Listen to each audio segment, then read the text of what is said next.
Hey guys, this is me Anweshan, this is my channel lazy laddu. তো আগের দিন doctor বলেছিল একটা এক্সট্রা রিপোর্ট করতে হবে, তো আজকে সেটাই করতে এসেছিলাম।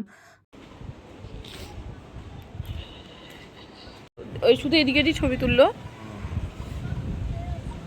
কিন্তু বললো 15 মিনিটের মধ্যে রিপোর্ট দিয়ে দেবে। এই যে ডালপুরি নিয়ে এসেছি আসার সময়, অনেকক্ষণ দাঁড়াতে হলো ওখানে, হয়তো চলে আসতাম আরও আগে। এখন যাই, চলো উপরে যাই, কথা হচ্ছে। তো আজকে আবার রেডি হয়ে নিয়েছি। আজকে হচ্ছে 19 তারিখ।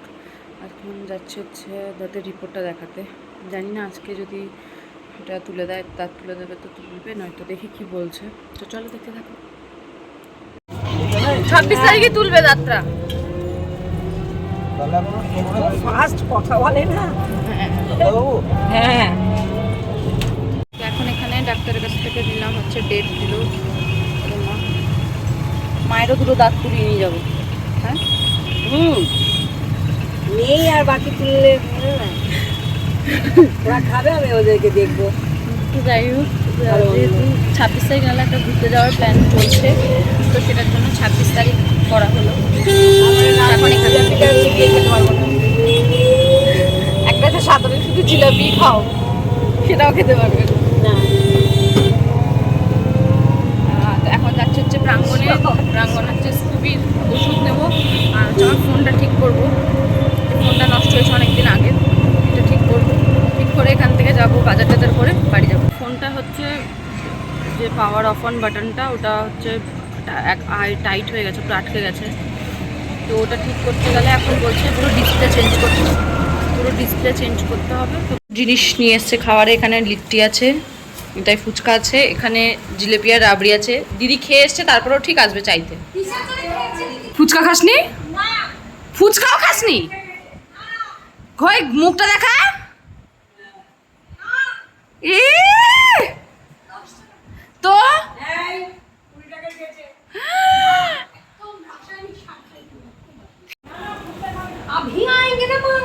না, একে তো অনেক কম, তার মধ্যে ওর ছেলেও আসবে, বড় মেয়ে খেয়েও আসবে। এই যে কোথায় জানি দেখলাম পেঁয়াজের জায়গায় আলু কেটে নিত। ও বাবা, রাবড়ি জিলাপি তো ছেলে ওকে ডাকবে সবাই ভালোবেসে, আর ও পালিয়ে যাবে। কি মতন কথা বলো, সামাল দাও।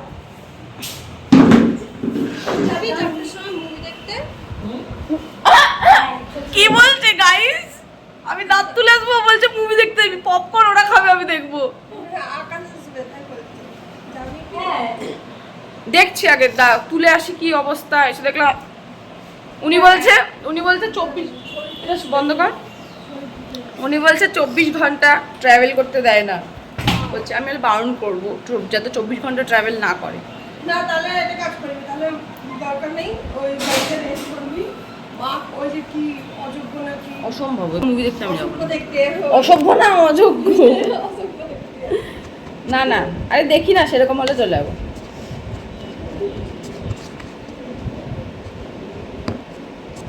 তো আজকে যাচ্ছি, দাঁতটা তুলে দেবে।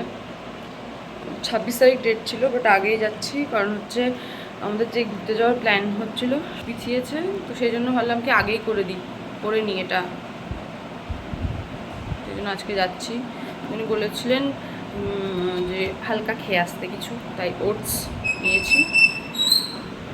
এখন যাই, 11টা, কটা বাজে এখন? হ্যাঁ, 11টার সময় টোটো আসবে, 11:30টায় আছে। চলো যাই, দেখি কি হচ্ছে না হচ্ছে, দেখতে থাকো। কোনো পাম্প চলছিল তার আগে থেকে। তুমি কটা এসছো? আমি তো এসছি 10টার অনেক আগে। হ্যাঁ, 10টার আগেই এসছো। আবার আজকে রোদ আছে। টাটা। এখন যাচ্ছি, ব্যথা করছে, মানে একটা পিম্পলস হয়ে যাবে বাতাস। এখানে আমি রিপোর্টটাই নিতে ভুলে গেছিলাম, যে আবার রাস্তা থেকে বাড়ি এসেছি, লেট হয়ে গেছে একটু। চলো যাই ওখানে, একবারে সব হোক, দিয়ে একবারে যখন টাইম পাবো দিয়ে কথা হচ্ছে তোমাদের সাথে। তো সেখানে পৌঁছানোর পর উনি সব রিপোর্ট দেখার পরে একটা অ্যানাস্থেশিয়া দিয়ে দিয়েছিল, যেহেতু অপারেশন করবে। তো প্রায় 2 ঘন্টা লেগে গেছিলো আমার এই অপারেশনটা করতে। তারপরে হঠাৎ বেরিয়ে এসে দেখি এই গালে এরকম চেরার দাগটা হয়ে গেছিলো। আর উনি তখন জিজ্ঞেস করেছিল অপারেশন হয়ে যাওয়ার পর যে আমার ব্যথা আছে কিনা, বাট অ্যানাস্থেশিয়ার ঘোরটা ছিল বলে হয়তো আমি বুঝতে পারিনি, যেটা পরবর্তী সময়ে মানে ভীষণভাবে বুঝতে পেরেছিলাম যে হয়তো সেই সময় একটা ইঞ্জেকশন আমাকে নিয়ে নিতে হতো, যেটা আমি ট্যাবলেটের ওপর সম্পূর্ণ ছেড়ে দিয়েছিলাম। দিক দিয়ে খেতে হবে। আর হচ্ছে আর 2 দিন লিকুইড, কালকে থেকে একটু হালকা উষ্ণ গরম, ওই ওরকমও গরমও চলবে না, মানে ধরে রাখ ধরে রাখ বলছে কফিটা ওই যে ঠান্ডা খেতে হবে কালকে, আজকে হবে না। আজকে একদম মানে বলছে কফি খেলেও আইস খেতে হবে, কোল্ড কফি খেতে হবে আইস দিয়ে। হ্যাঁ, কালকে নুন জল দিয়ে আগে শেক দিয়ে দেবে, যত শেক দেবে না সেটা একদম টনটন। ও কিছুই না, মুখটা খুলতে পারতাম না, তো ব্যথা আছে তো এই জায়গাটা কেটে গিয়ে মুখটা খুলতে পারছি না। এই তো বাড়িতে এসে ভিডিওটা আর কন্টিনিউ করতে পারিনি, কারণ তোমরা আমাকে দেখে হয়তো বুঝতেই পেরেছো যে কি অবস্থা হয়েছিল আমার। তো পরে খাবার টাবার খেয়ে মেডিসিন ছিল সেইগুলো নিয়েছিলাম। তো এটা তার 2 দিন পরের ভিডিও ক্লিপ নিয়ে রেখেছিলাম আমি, কারণ হচ্ছে আমি একদম কথা বলতে পারছিলাম না, খেতেও অবধি পাচ্ছিলাম না। বেশি প্রবলেমটা হচ্ছিল আমার এই ঠোঁটের পাশে এটা কেটে যাওয়ার জন্য, এটা বেশি প্রবলেম হচ্ছিল।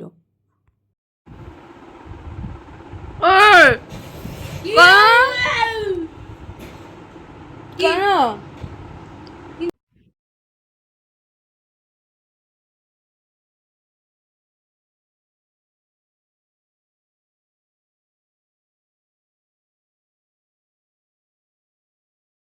তো তোমরা তো দেখতেই পেলে আমি কিভাবে খাচ্ছিলাম। আর এই একটা সপ্তাহ মা এইভাবে গরম জলে সেঁক দিচ্ছিল, তো আমি সেই জন্য অন্তত লিকুইড খাবার কিছু খেতে পেরেছি, কারণ আমার সলিড খাওয়া বারণ ছিল। মা মেয়ে ভালো ভালো খাবার বানাচ্ছে আর খাচ্ছে। এটা কি ওই যে মার জন্য, আমার জন্য বানানোর প্রয়োজন মনে করেনিও, যে বোন কি করে খাবে ভালো নয় বা কিছু না। তো এখন গেছিলাম ডাক্তার, শুধু এটা ক্লিন, মা এখন বেরোবে ওষুধ আনতে, যেটা শুধু দেখলো ক্লিন আছে কিনা, আর মেডিসিন কিছু চেঞ্জ করে দিল, যেহেতু আমার ব্যথা বাড়ছে, ব্যথা হচ্ছে কমছে না। যাই হোক, আর আসার সময় মিষ্টি কিনে নিয়ে এসছি 1 গাদা, এখন খাবো। এই দেখ গুজিয়া। হ্যাঁ দুজনে দুটো প্যাকেট আছে, ঠিক আছে, আবার তোমাকে বলতো তো ওষুধ কিন্তু আর ওষুধ বলি ভাত। ঠিক আছে, টাটা। তো এখন যাক, এখানে এগুলো করবো, তারপরে জিনিসপত্রগুলো গুছাবো। যাই হোক, ঘুরতে যাওয়ার জন্যই, মোট কথা ঘুরতে যাবো বলেই ডাক্তার মেডিসিন চেঞ্জ করে দিয়েছে, ব্যথার ওষুধ কিছু দিয়েছে, যে যদি আমি বেশিক্ষণ কথা বললে প্রথমত ব্যথা করছে, খেতে পারছি না কোনো খাবার। চলো দেখতে থাকো।